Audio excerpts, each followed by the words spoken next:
Hi everyone, this is Caroline Speaks, the state of our world, on Wednesday, July 2021. What is it? Good, bad, or indifferent? Now, coronavirus is still here. Yes, reigning supreme. To hell and back at the January 6th hearing, officers described facing brutal attacks and racial slurs. That's very nice. Then ACP head Derek Johnson remembers Bob Moses as key strategist of civil rights movement. Now, workers beg Joe Manchin, senator from West Virginia, Jr., to save West Virginia pharmacy plant as his daughter walks away with $31 million. Does not look good at all. Apparently, 1,400 plus workers in West Virginia are set to lose their jobs this week when the Viatris Pharmaceuticals plant in Morgantown shuts down and moves operations overseas to India and Australia. Workers said they've had no response to their urgent requests for help from their Democratic Senator Joe Manchin, who's often called the most powerful man in Washington. Viatris was formed through a merger between two pharmaceutical companies, Mylan and Upjohn. Mylan's chief executive, Manchin's daughter, Heather Bresch, got a $31 million payout as a result of the corporate consolidation before the new company set about cutting costs, including the closure of the Morgantown plant. Joseph Gauss, president of United Steelworkers of America, Local 8957, and a worker at the plant, says Trist has given little reason for the closure except to say the company is looking to maximize the best interests of the shareholders. We also speak with investigative journalist Catherine Eben, who says moving pharmaceutical production overseas contradicts the recommendations of numerous reports that have found major safety issues, lapses in drug manufacturing abroad, as well as concern from lawmakers about keeping a key industry within the United States. This is pure insanity, Eben says. It seems like it is both a pharmaceutical and national security suicide to close this plant. So I'm hoping our president will be able to stop this closure. Maybe Senator Manchin can stop it. I don't know. We'll have to wait and see. But it's a very, very sad situation. We had so much problem in getting the things we need during the pandemic and still are. And now they want to close this plant. Don't understand at all. But that's the way it is. Okay. Now, the U.S. House Committee hears harrowing testimonies from officers who responded to the Capitol insurrection.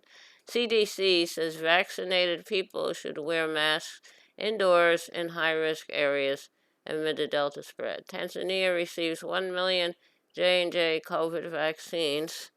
I think they need more than that. Whistleblower Daniel Hale sentenced to 45 months for exposing U.S. drone program. We should not have a drone program. Using drones is like a license to kill. I think that's disgusting. I know Israel does that. It's a very bad policy. Okay, now, North and South Korea restore the communications hotline. U.S. suspends cooperation with the Guatemala Attorney General after ousting of anti-corruption prosecutor. Simone Biles withdraws from Olympic competition, citing mental health. Atlanta area mass murderer sentenced to life in prison still faces the death penalty. Man sentenced to life for murder of South Carolina student who mistook his car for an Uber. According to the AP, Democratic donor Ed Buck found guilty after 2 men he injected with drugs. Well, I hope we get rid of him as a donor. Wrong kind of person. And according to the AP, a KKK member who worked in Florida jail plotted to kill a black former prisoner.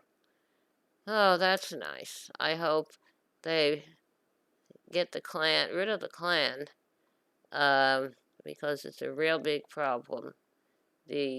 So anyway, I hope they get rid of the Klan. It's a terrorist group.